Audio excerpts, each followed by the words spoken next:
안녕하십니까. 성기영의 경제쇼 아나운서 성기영입니다. 도널드 트럼프 미국 대통령이 오늘 새벽 예고한 대로 상호 관세 조치를 발표했습니다. 각국의 관세와 비관세 장벽을 두루 고려해서 오는 4월 1일까지 각국의 실태를 검토한 뒤에 국가별 관세율 등을 결정해서 시행하겠다는 건데요. 이에 따라서 미국과 자유무역 협정을 체결한 우리나라도 상호 관세 부과의 대상이 될 가능성이 커졌습니다. 무엇보다 4월 전까지 정부 차원의 대미 협상이 시급해졌는데요. 잠시 후 트럼프 대통령이 발표한 상호 관세 조치 내용 살펴보고 이 상호 관세가 미칠 파장과 대응책에 대해서 짚어보겠습니다. 출산율, 실업률, 물가 상승률 등 매일 수많은 데이터가 발표되고 있는데요. 숫자는 사회의 현실을 명확하게 나타낸다고들 하지만 같은 숫자를 놓고도 다르게 해석하는 경우가 있습니다. 자, 오늘은 숫자를 통해서 2025년 한국 사회를 조명한 책 함께 읽어보겠습니다. 이 시간 유튜브로도 함께합니다.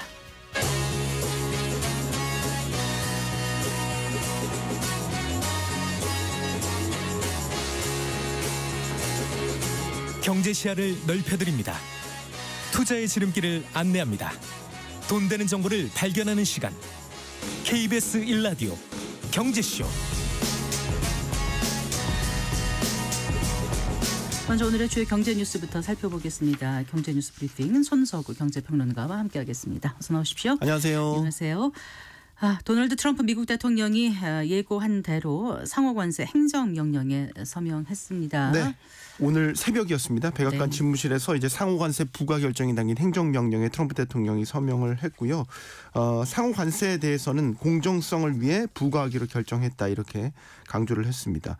오늘 서명식이 있었지만 이제 어떤 국가에 혹은 어떤 식으로 어느 정도의 관세를 부과할 것인지 그리고 언제부터 부과할 것인지 이런 것들은 공개되지 않았고요. 네. 앞으로 이제 몇 주간 연구를 진행하겠다. 그래서 실질적인 상호관세 적용은 4월이 될 것임을 예고를 했습니다. 네. 그럼 이제 그 과정에서 어떤 일을 하냐? 미국 상무부와 무역대표부가 이제 국가별로 이런 상호주의적인 교육관계를 보장하는 데 필요한 권고안을 담은 보고서를 그때까지 대통령에게 제출할 계획이고요. 네. 이제 이 보고서를 토대로 국가별 제품별 상호 관세에 관한 구체적인 기준이 마련될 것으로 보입니다.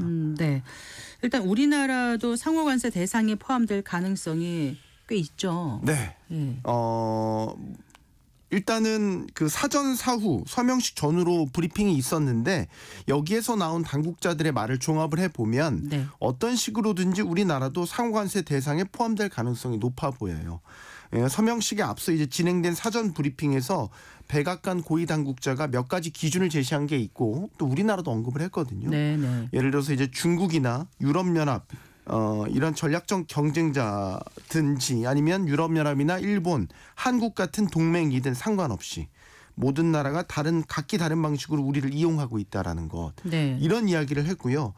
단순히 이게 또 관세율만 따지지 않겠다는 것도 예고를 한 게 관세 장벽도 얘기를 했고 비관세 장벽도 얘기를 했어요. 그렇더라고요. 보조금 또 네. 각종 규제 요건 등을 포함해서 불공정하거나 해로운 조처라고 판단되는 것들 또 정책이나 관행 때문에 미국 기업이나 노동자에게 초래하는 비용까지 다 평가 대상에 넣겠다.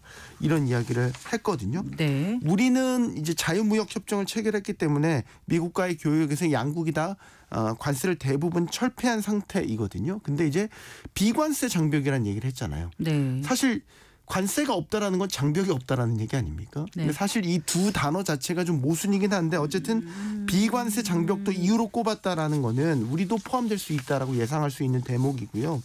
다만 실제 부과까지는 지금 4월이라고 가정을 하면 한 달 반가량 정도 시간이 남아 있거든요. 네. 그래서 또 각 국가별 제품별로 맞춤형 관세를 부과할 것으로 지금 보이는 만큼 이 기간 동안에 협상을 통해서 아마 면제를 받거나 혹은 관세 대상을 줄일 여지는 분명히 있어 보입니다. 네. 또 하나 저는 이제 트럼프 대통령이 콕 집어 얘기한 게 자동차 관세 부분이었어요. 사실 미국 하원 의장이 예외가 될 수 있다라는 부분을 이제 자동차 관세로 얘기를 했잖아요. 네.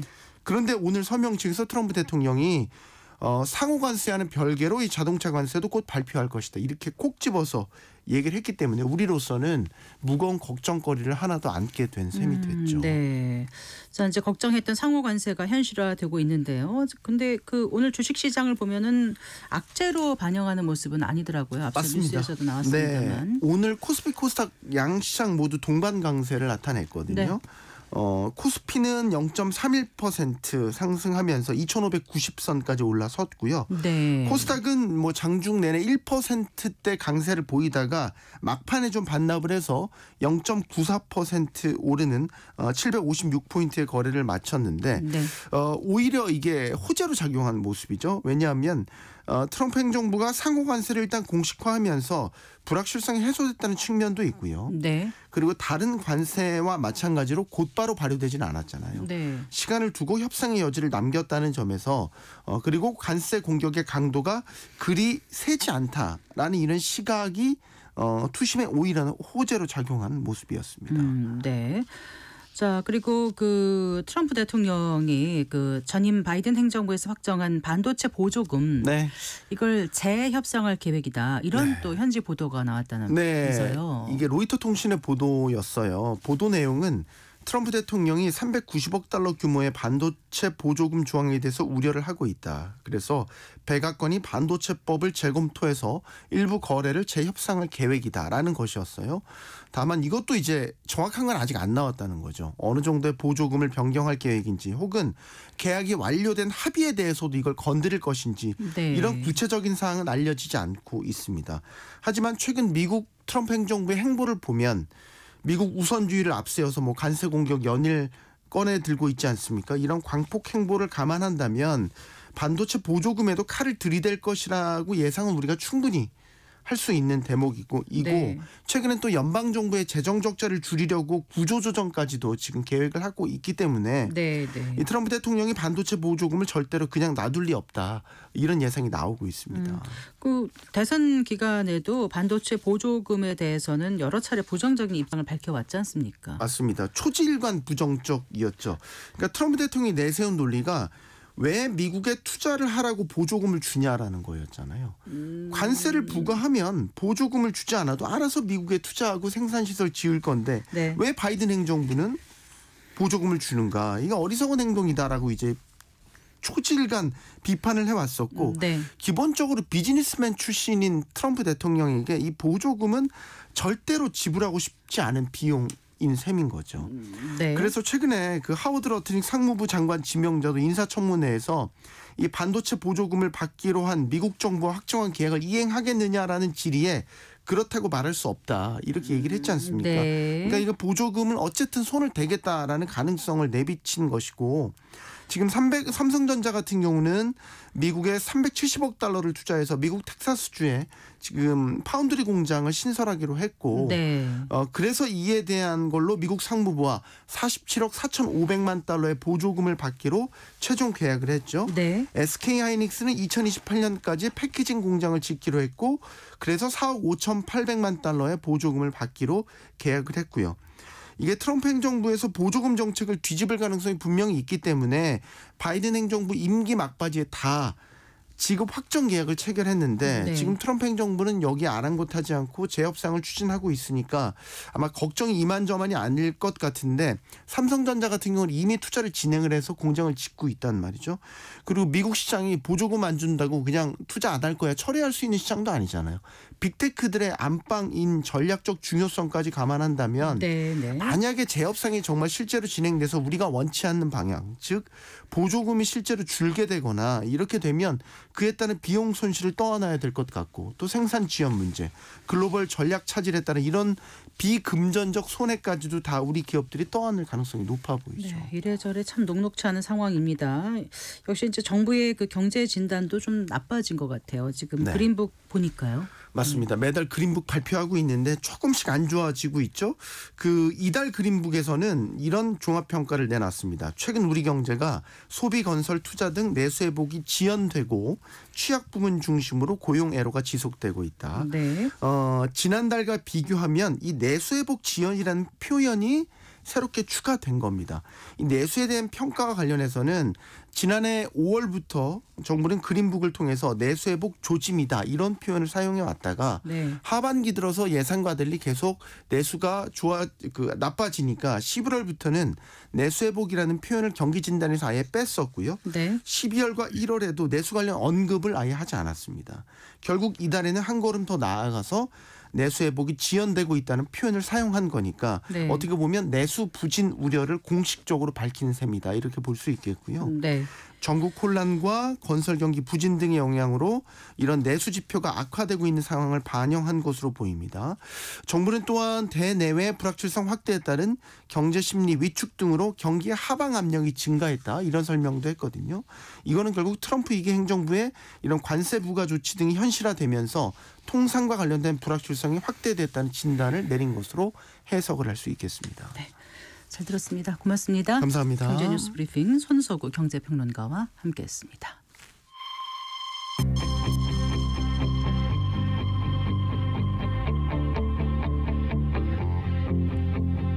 경제 전문가의 원포인트 레슨. 꼭 알아야 할 정보와 이슈를 알기 쉽게 풀어드립니다. 대한민국 경제 고수와 함께 투자의 맥을 짚는 KBS 일라디오 경제쇼. 진행의 성기영 아나운서입니다.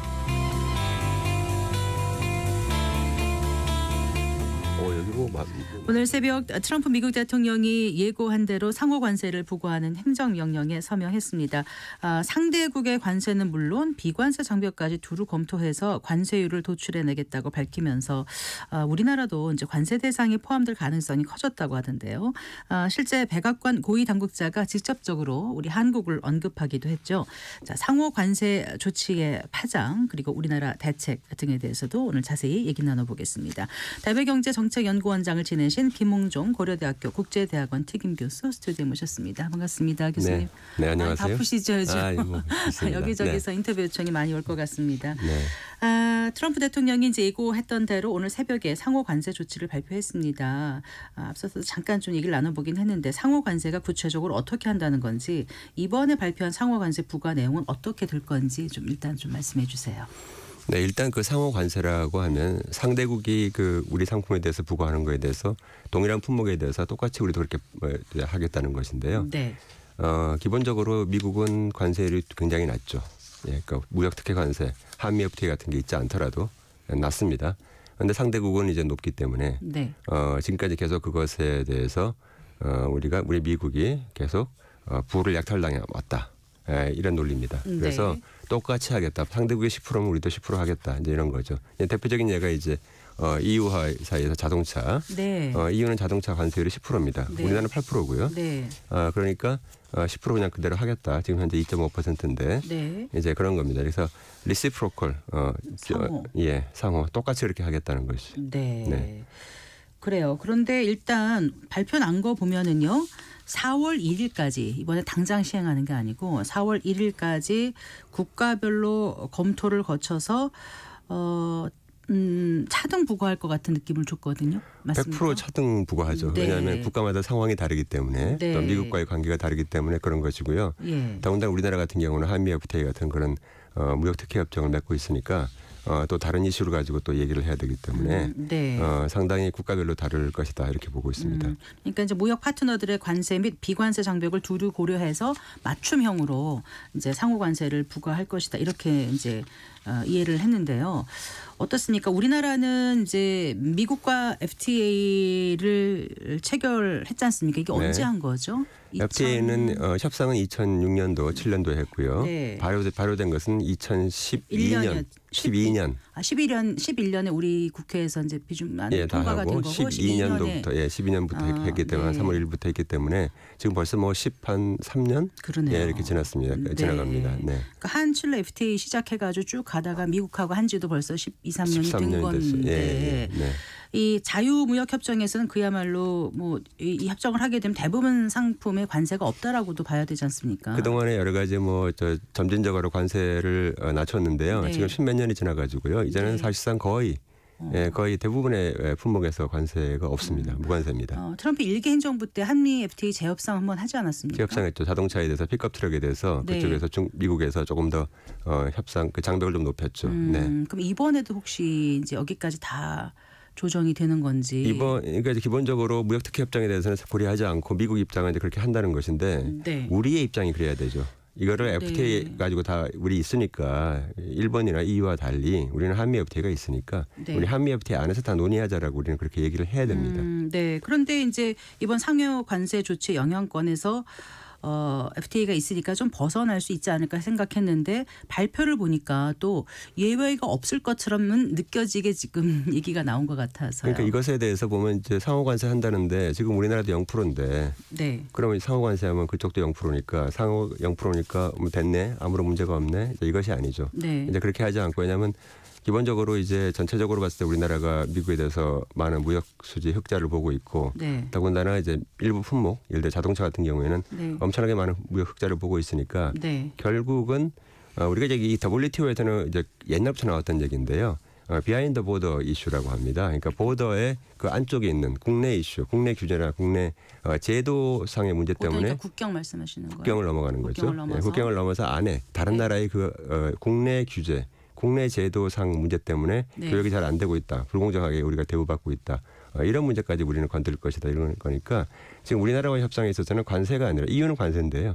우리는 관세가 아니라 비관세 장벽과 그리고 국경 내 이슈를 문제 삼을 것입니다.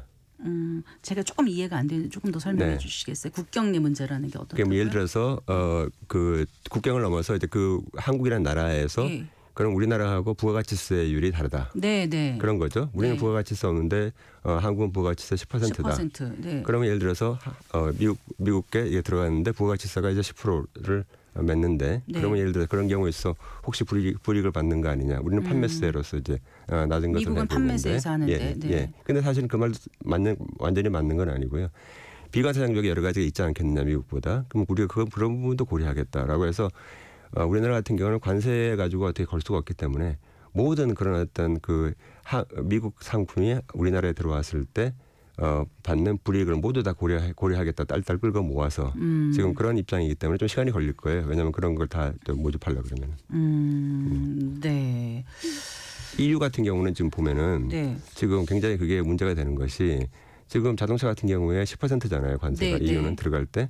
그러면 관세를 10% 내고 들어가요. 네. 그러면 부가가치세를 거기서 다시 또 부과를 이유는 합니다. 부가세가 좀 다르죠, 우리하고요. 부가세가 거기는 나라마다 다른데 아직까지 평균 부가세가 한 20%. 20%인데 나라마다 다 다릅니다. 네. 20%, 25%, 27% 뭐 다 다른 15%도 있고요. 네. 다 다른데 그러면 그 부가세가 부과될 때 네. 관세가 이미 포함되어 있는 그 가격에다가 부가세가 포함되기 때문에 네. 결국 관세를 부과를 받으니까 미국 네. 상품이 불리하게 대우를 받겠죠. 네. 부가세도 네. 더 많이 받겠죠. 그렇겠네요. 예, 그러니까 지금 현재 문제 삼는 게 그겁니다. 미국이.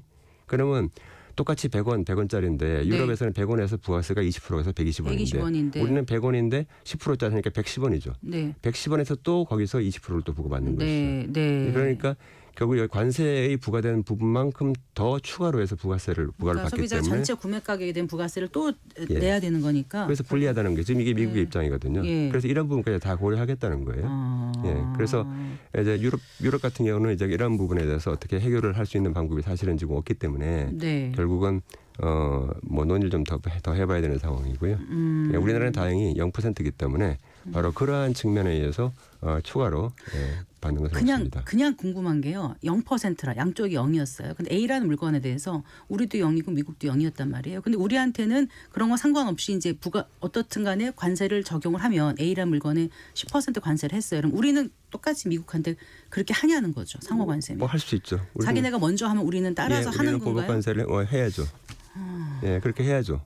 리시프로컬 예, 상호니까. 리시프로컬 상호니까 만약에 우리나라 자동차에 대해서 10%를 근데 하면은 굳이 그렇게 하고 싶을까요, 미국이요? 전 그게 궁금하죠. 미국은 지금 현재로서는 어쨌든 간에 네.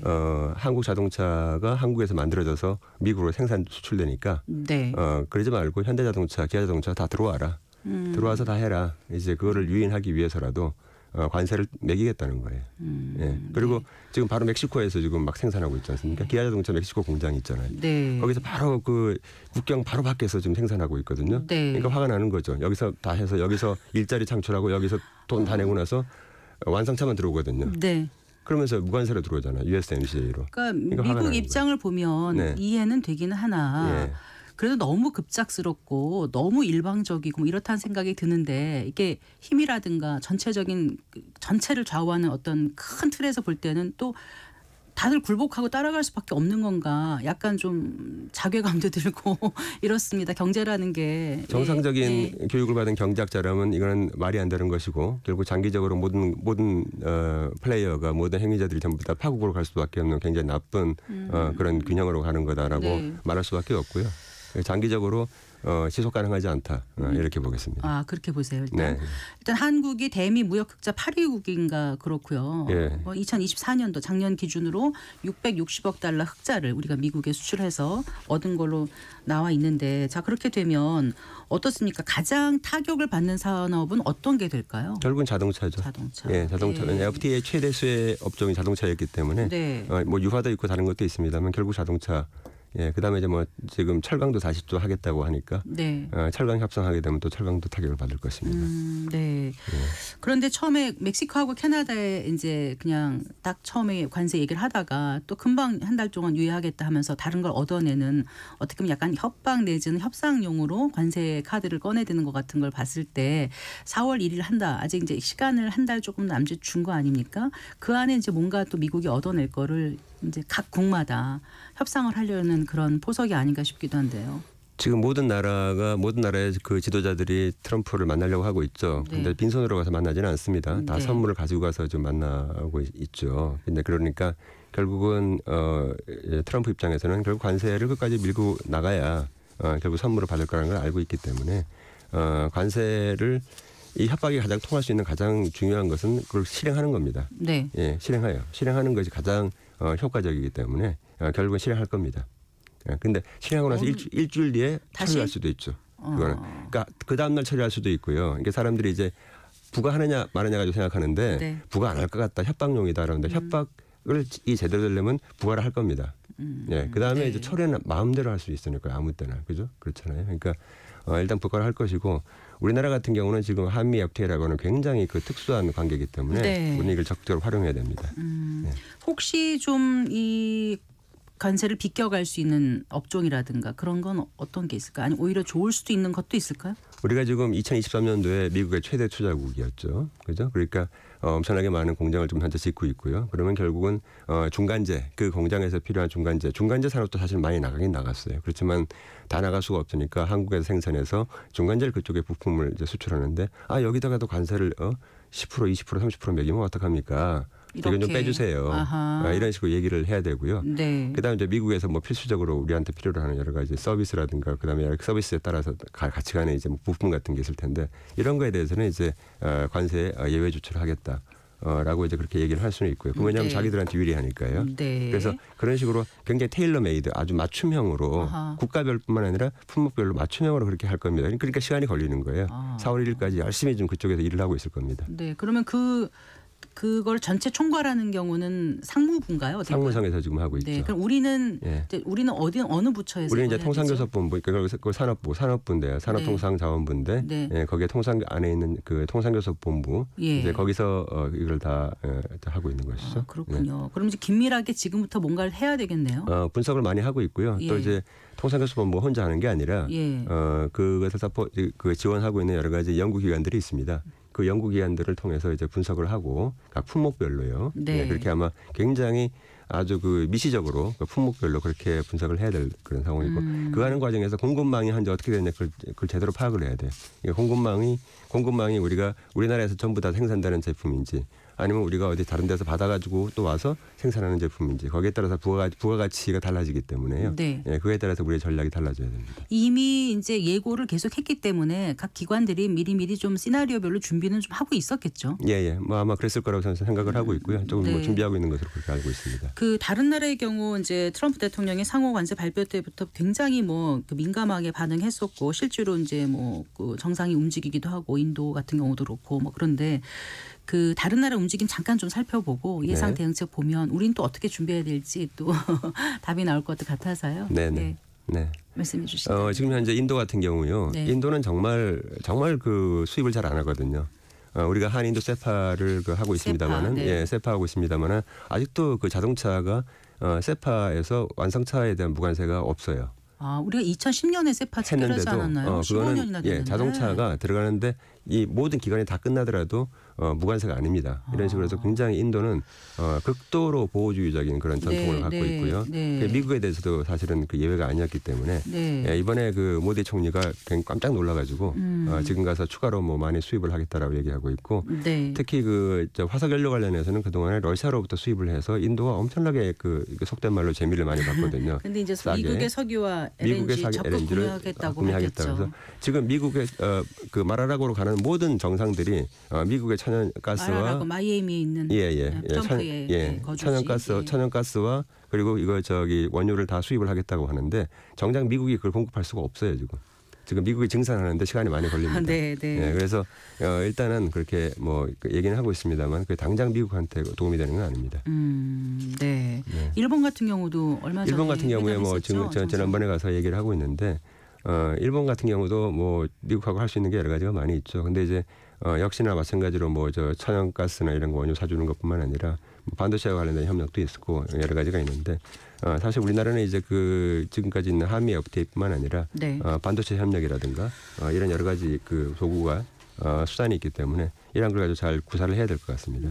아까 그 지속 가능하지 않다라는 표현을 잠깐 해주셨지 않습니까? 네. 이제 일단 트럼프 대통령의 명분은 이렇게 상호 관세 조치를 하면 미국의 무역 적자 해소할 수 있고 미국 또 제조업을 살리는 방법이 될 수 있다 이렇게 호언장담하고 있지 않습니까? 이게 효과가 정말 말한 대로 있어야 지속 가능할 텐데 거기에 대해서는 어떻게 분석하세요? 별로 효과 없을 것 같습니다.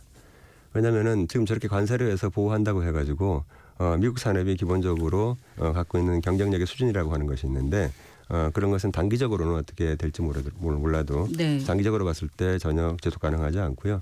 업종 전환이라든가 그 산업이 다른 걸로 해서 이제 바뀌지 않으면은 결국 해결되지 않을 문제다. 그렇게 보고 있고요. 네. 현재 미국의 많은 그 문제가 이 세계화보다도 이제 기술 발전에 따라서 그 산업 구조가 바뀐 것이 크기 때문에 그랬죠. 미국이 네. 어떤 나라입니까? 그 산업 구조의 가장 세계 선두에 서 있는 나라지 않습니까? 예, 그러다 보니까 그거에 따라서 임금 일자리가 이렇게 굉장히 빨리 바뀝니다. 네. 예, 그런 나라이기 때문에 이것을 갖다가 외국에 있는 수입을 막음으로 해서 그걸 갖다가 해결하겠다? 그건 뭐 해결이 안 될 겁니다. 그러면 뭐 미국의 무역 적자라든가 재정 적자가 줄어들 가능성도 관세 인상을 통해서 하는 것도 별로 이렇게 도움은 되지 않을 거라고 보세요? 도움이 안 될 겁니다. 트럼프의 그 무역 적자는 더 확대될 것이고, 그다음에 재정 적자는 더더욱 확대될 것이고요. 네. 이렇게 되면은 이제 미국이 또 어떤 카드를 하냐면 이제 환율 가지고 건드릴 겁니다. 환율. 그러니까요. 그러니까 예. 다른 나라들이 달러화에 대해서 과도하게 자기네 통화 가치를 낮춰가지고 미국 수출 더 많이 하려고 한다. 이제 이렇게 될 것인데 예를 들어 우리나라 같은 경우에 지금 여러 가지 정치적인 상황 때문에 지금 1,450원에서 왔다 갔다 하지 않습니까? 네. 그러면 니네가 1,200원, 1,200원 정도 하다가 지금 1,450원이니까 지금 환율 가지고 좀 장난을 하고 있네. 이제 이렇게 될 수도 있는 거예요. 근데 사실은 그건 아니지 않습니까? 아니죠. 예, 시장에서 좀 결정이 돼 있는 건데 네. 결국은 뭐냐면은 한국은 미국이 이러한 관세를 매기는 거에 대해서 환율을 낮춰가지고 그 부분을 흡수하고 있다. 그래서 결국 그렇게 되면은 미국의 소비자 가격은 관세를 매겨도 바뀌지 않을 수가 있죠. 그렇죠? 네, 예. 예, 그렇게 되면은 이거는 환율로 장난하는 것이니까 문제가 있을 수 있다. 또 이렇게 나올 수도 있는 것이죠. 아이고 그렇군요. 예. 네. 그리고요. 그 이제 인플레이션을 잡겠다고 하는데 관세를 이렇게 전방위적으로 전 국가에 이렇게 하게 되면 그게 거꾸로 물가 상승을 일으키면서 인플레이션을 부추기는 거 아닌가요? 미국 내. 그러니까 인플레이션을 잡겠다고 얘기했는데 그건 이미 뭐 제가 뭐 작년 말부터 그 인플레이션 잡겠다는 건 안 될 거다 그렇게 얘기를 했고요. 그 이제 관세 문제 그렇게 되고 나면 또 관세뿐만 여러 가지 이유 때문에 인플레이션이 안 잡힐 겁니다. 그래서 인플레이션이 잘 안 잡히고 현재 3%대 2% 후반까지 내려왔는데 결국 트럼프의 정책이 계속 집행이 되면은 한 4% 3%대에서 계속 이제 횡보를 할 것이다. 네. 자, 이렇게 되면은 금리도 못 내리죠. 자, 금리를 못 내리게 되면 달러는 계속 강세가 될 것이죠. 달러가 계속 강세되면 막 트럼프는 화를 낼 겁니다. 왜 너희들은 전부 다 다른 나라들은 왜 자국의 통화 가치를 낮추느냐 이렇게 얘기할 거예요. 자, 이런 상황입니다.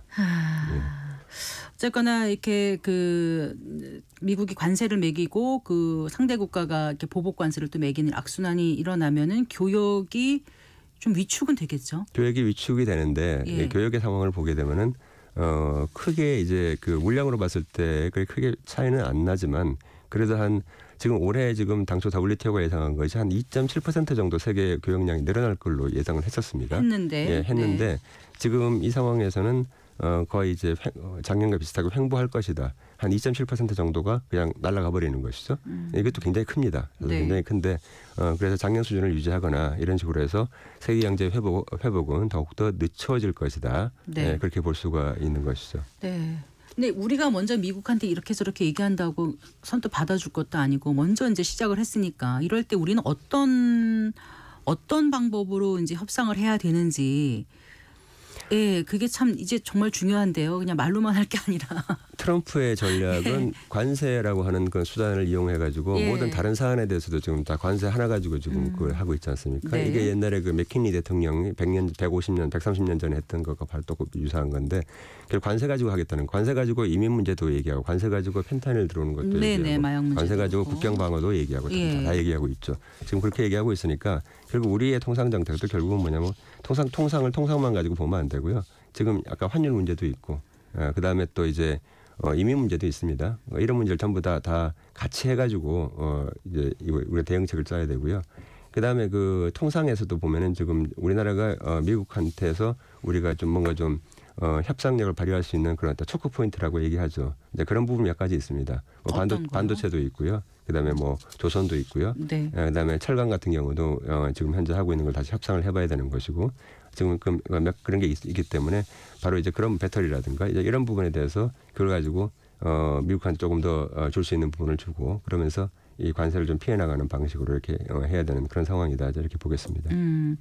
보통 이제 이렇게 협상 상대 이제 상무부면 아까 우리 같은 경우는 산업부라든가 예. 이렇게 USTR이면 여기 통상교섭본부, 무역대표부면은 이제 네, 이렇게 이제 서로 그 상호 이렇게 하는 그 부처가 있는데 네. 원래 이제 보면은 이제 그런 걸 뛰어넘어서 양국 정상 간의 어떤 소통을 통한 정치적 타결 뭐 이런 것도 가끔 있지 않습니까? 모든 통상 문제는 다 결국 그렇게 근데 지금 이제 그런 걸 하기가 약간 좀 애매하고 네. 지금 4월 1일부터라고 하니까 시간이 얼마 남지가 않아서 네. 여러 가지로 참 부담이 많이 되는 그런 형국입니다. 우리나라는 본격적인 협상 결국은 5월 6월이 돼야 되지 않을까. 왜냐하면 리더십 문제가 있기 때문에. 그런데 그 미국이 4월 1일이라고 하면은 이제 네. 하자 그럼 우리는 그러면은 예. 계속 기다려달라 이렇게 얘기를 해야 되는 아니 거예요. 일단은 이제 뭐 대응을 하는데 예. 그 얘기를 이제 일단 뭐 한미 FTA 틀 내에서 하자라고 얘기를 하고요. 네. 왜냐하면 왜 FTA 틀에서 하자고 얘기를 해야 되냐면은 FTA에 테이블에 앉으면 일단은 일방적으로 할 수는 없습니다. 서로 주고받기를 해야 되니까. 그렇죠. 결국 우리가 원하는 것 부분도 역시 마찬가지로 이제 받아내는 방식이 있으니까 네. 우리나라는 다른 나라와 달리 한미 FTA 틀에서 끌고 와서 이제 거기서 하자라고 얘기하고요. 그러면서 전략을 세워야 된다 이렇게 보고 있고 그러면서 한두 달 시간이 갈 수 있습니다. 그 트럼프 일기 때 FTA 그 1차 재협상 할 때 그때도 탄핵 정국이었나요? 그때 예 근데 이제 결국 그 협상은 나중에 했습니다. 예, 협상은 나중에 했고요. 그거는 딱 그 픽업 트럭 관련해서 몇 개 사안이 몇 개 없었기 때문에 네. 바로 그 부분에 대해서는 조금 이제 우리가 조정을 했으니까 시간은 사실 오래 걸리지 않았죠. 교수님 나오시기 전에 제가 쭉 이렇게 확인을 하다 보니까 그 어떤 언론에서 그 미국과의 협상은 바보 전략을 취해야 된다 이런 표현을 쓰셔가지고 확 눈길이 가더라고요. 어떤 뜻으로 그런 말씀하신 거예요? 지금 일단 뭐 이제 뭐냐면 좀 시간을 좀 끌어야 된다는 것인데 시간을 네. 끈다는 것이 아무 대책 없이 그냥 무조건 우리 안 할래 버티고 막 이렇게 하자는 얘기가 아니라 제가 지금 말씀드린 대로 한미 FTA 틀 내에서 얘기를 하자 그러면 일단 거기서 좀 시간을 벌 수가 있는 것이죠. 그리고 다른 나라에 대해서 현재 어떻게 미국이 나중에 어떻게 하는가에 대한 사례 연구도 해야 되기 때문에 우리가 먼저 나가서 매를 맞을 필요는 전혀 없다. 그러니까 다른 나라는 하는 걸 봐서 오히려 우리가 이제 리더십 불안정이 있다고 하는 것을 또 역이용해 가지고요. 네. 우리는 좀 현재 상황이 이러는 건 너희도 잘 알지 않느냐. 그러니까 네. 조금만 기다려달라. 네. 지금 일단 기존의 것을 그대로 유지하는 선에서 네. 하고 있다가 나중에 협상을 하는 이런 방식으로 해서 네. 본격적인 협상은 결국 하반기에 리더십이 안정된 다음에 그다음에 하반기에 하는 것이 좋겠다라고 하고 그동안은 뭐 유예하는 방식으로 이렇게 하는 게 좋을 것 같습니다. 기업들에게는 어떤 방법을 제시해 주시겠어요? 기업들은 지금 엄청나게 많이 사실은 로비하고 있고요. 발빠르게 움직이고 발빠르게 있죠. 움직이고 있고 사실은 보면 기업들 같은 경우는 사실은 정부보다 더 힘이 세요. 힘이 셉니다. 지금 워싱턴에서 활동하고 있는 우리나라 주요 기업들 같은 경우는 그 기업들이 의회 의원들을 만나자 그러면 의원들이 다 만나줍니다. 네. 예, 정부는 안 만나줘도 다 그렇게 하고 있습니다. 그러니까 왜냐하면 그 자기 지역구하고 관련돼 있기 때문에요. 네. 그래서 현재 기업과 정부가 이제 근데 기업의 문제는 뭐냐면 이제 바로 전체 큰 그림을 볼 수가 없기 때문에 네. 바로 그런 면에서 정부하고 기업이 협력을 해서 기업은 물론 여러 가지 비밀이 많이 있겠죠. 왜냐하면 얘기하다 보면 정부한테 모든 걸 다 이렇게 오픈하기는 좀 어려워지겠죠. 없습니다. 네, 어렵습니다. 그건 충분히 이해를 하는데 그럼에도 불구하고 전략적 협력을 지금 정부와 기업이 한국 정부, 한국 기업들이 전략적인 협력을 해야 되는 그런 상황이다. 이렇게 보고 있습니다. 알겠습니다. 네, 말씀 잘 들었습니다. 고맙습니다. 네, 감사합니다. 전 대외경제정책연구원장이신 김흥종 고려대학교 국제대학원 특임교수와 얘기 나눠봤습니다. 네.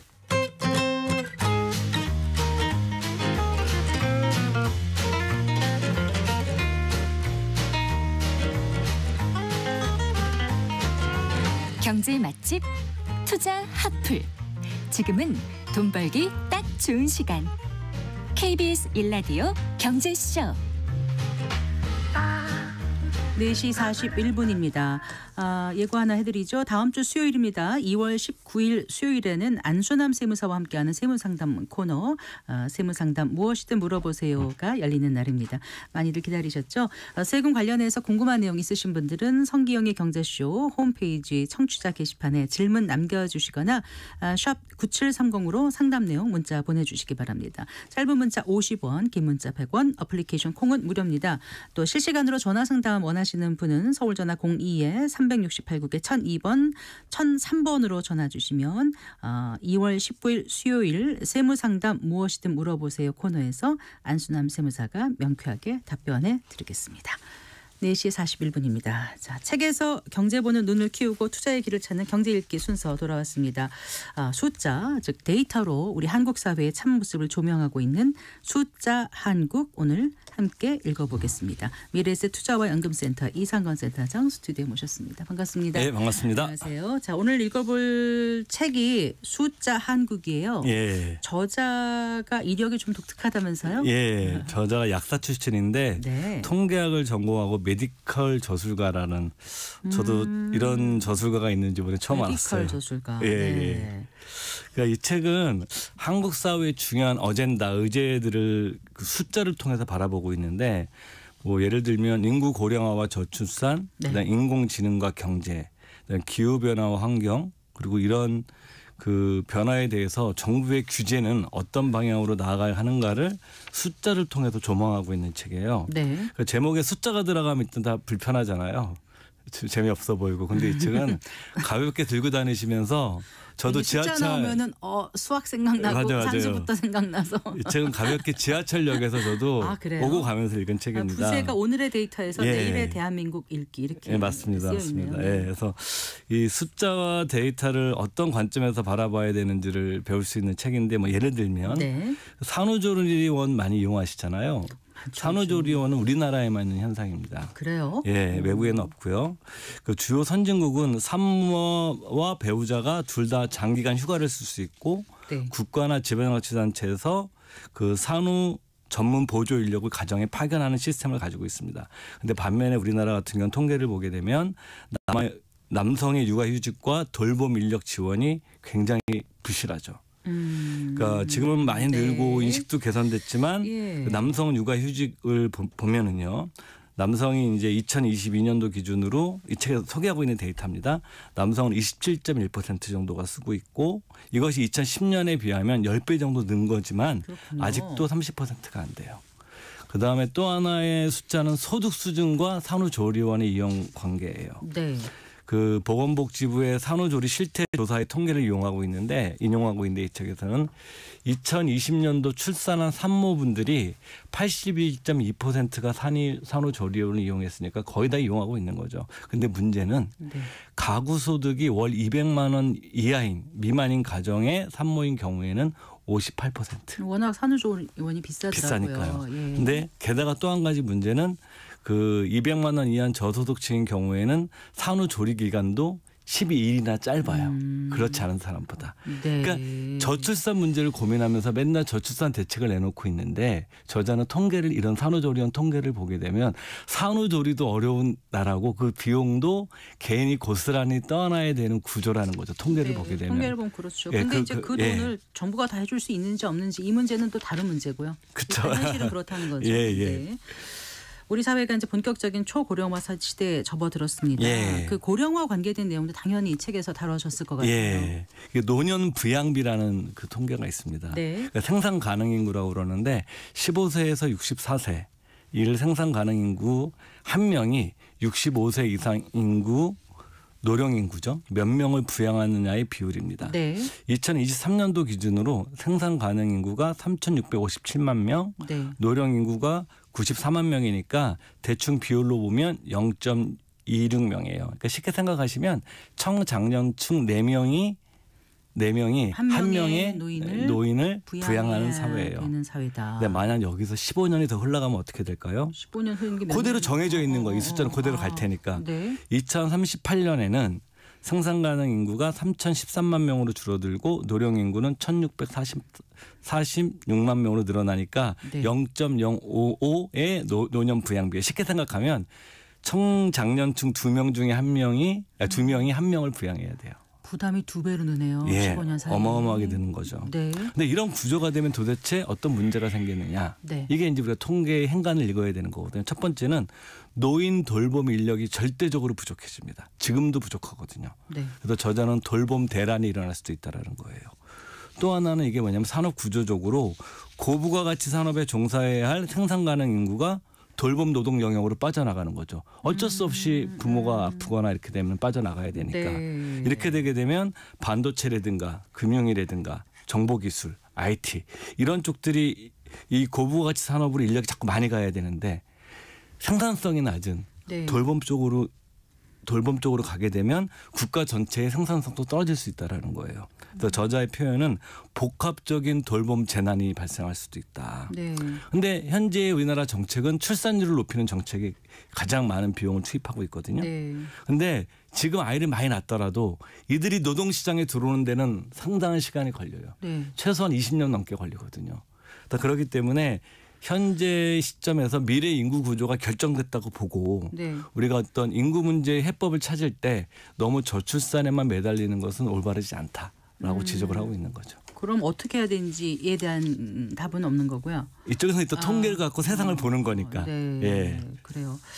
그 AI 인공지능이 한참 화두가 되고 있고 지금 AGI까지 가고 있고 또 휴머노이드 로봇 이런 것도 개발되고 있어서 예, 맞습니다. 예. 그런 걸로 좀 해결될 수 있지 않을까 그렇죠. 막연하게 당연히 이제 이 책에도 그런 내용이 나옵니다. 그래요? 당연히 네. 나오는 게 네. 왜냐하면 통계가 굉장히 많이 나오기 때문에 이 중에서 제가 몇 가지만 뽑아 갖고 온 거예요. 네. 예. 그럼 인공지능과 관련해서 어떤 것들이 소개가 되어 있는지 좀 저는 이제 소개해 한국 주세요. 사회에서 많은 논란 중에 하나가 전기 요금을 이제 말씀드리려고 그러는데 네. 이게 인공지능 시대가 되면 데이터가 중요합니다. 그렇죠? 네. 그러니까 데이터가 인공지능의 정신적 자양분이라면 네. 전력은 인공지능의 육체적 자양분이다. 왜 그러냐면 네.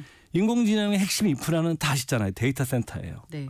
그러니까 데이터 센터의 문제는 뭐냐면 전기를 많이 먹는 거예요. 네. 그러니까 데이터 센터 한 개를 세우면 서울 시민 7천 가구가 쓰는 전기 소비량과 똑같은 거예요. 그 정도예요. 네, 그 정도예요. 근데 국내 현재 있는 데이터 센터가 150개 정도인데 네. 2029년도까지는 732개를 더 세워야 돼요. 이렇게 되면 당연히 전기가 부족해야 되기 때문에 전력량이 늘어나야 되거든요. 저자가 통계를 봤을 때 이 정도의 전력량을 하는 방법은 원자력밖에 없다는 거예요. 근데 뿐만 아니라 이 AI뿐만이 아니죠. 전기 자동차. 미래의 현재 그러네요. 혁신적인 산업은 다 전기를 베이스로 하고 있는 것들이에요. 그러네요. 그래서 이제 저자가 여기서 우리가 통계를 봤을 때 고민해야 되는 것은 두 가지 문제다. 하나는 전기 요금 문제와 송전망 문제. 네. 전기를 생산해서 어떻게 보내주느냐. 보내줘야 되니까. 네. 먼저 이제 전기 요금 문제인데 전기 요금 다 싫어하잖아요, 오르는 거. 이게 이제 공공요금이기 때문에 규제 대상이거든요. 근데 우리나라가 이게 양면이 있는 겁니다. 왜냐하면 전기료가 싸기 때문에 우리나라가 제조업이 원가 경쟁력이 있었던 거예요. 네. 근데 지금처럼 계속 가격을 동결한다면 네. 더 이상 이거는 전력 공급 자체가 흔들릴 수도 있다. 그다음에 송전망 문제도 그겁니다. 그러니까 전기 배달하는 거예요. 쉽게 생각하시면. 서울에서 쓰는 전력량의 91%는 서울에서 생산한 게 아니에요. 네. 어디냐면 부산, 네. 경상남도, 충청남도에 있는 대규모 화력발전소에서 생산된 전기를 송전망을 통해 아주 끌고 오는 것들이거든요. 근데 이 송전망에 대한 투자를 해야 될 거예요. 네. 아니에요. 그거 누가 해요? 한국전력이 해야 돼요. 네. 근데 계속 요금을 동결하게 되면 투자를 더 할 수가 없게 되겠죠. 네. 그래서 저자는 이런 얘기를 합니다. 착한 적자는 없다, 전기에서. 그렇기 때문에 이런 문제 자체를 언젠가 한계 부딪힐 것이기 때문에 이런 통계들을 보게 되면 이런 것들을 그냥 현재의 정치적인 파퓰리즘 때문에 네. 의사결정을 해서는 안 된다고 지적을 하고 있는 거죠. 알겠습니다. 혹시 기후변화 이런 것도 여기 데이터가 좀 나와 있습니까? 예, 제가 제일 재밌게 읽은 부분이 이 부분이에요. 그래요? 예. 스키장 얘기를 시작을 합니다. 네. 그러니까 1985년부터 영업을 해오던 그 유명한 포천 베어스타운이 네. 2022년도에 스키장 운영을 중단했습니다. 이게 화제가 된 적이 있었어요.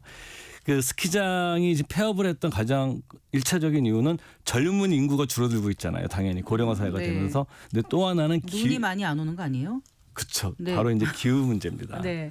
이게 뭐냐면 여기서 증거를 제시하는 게 예. 전라북도 무주의 덕유산 리조트와 강원도 평창의 용평 리조트. 네. 이 두 리조트가 개장일이 하루 차이래요. 네.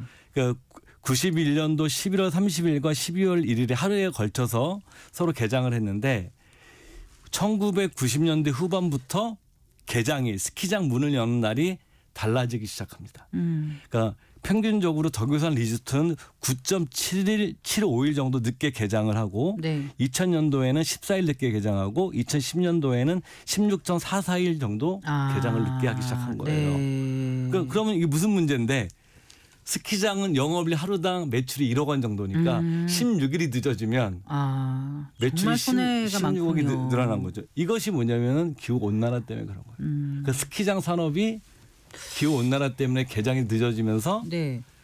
덕유산 리조트의 경쟁력이 없어진 거죠. 네. 그리고 이제 두 번째가 이제 장염 환자가 급증하고 있는 겁니다.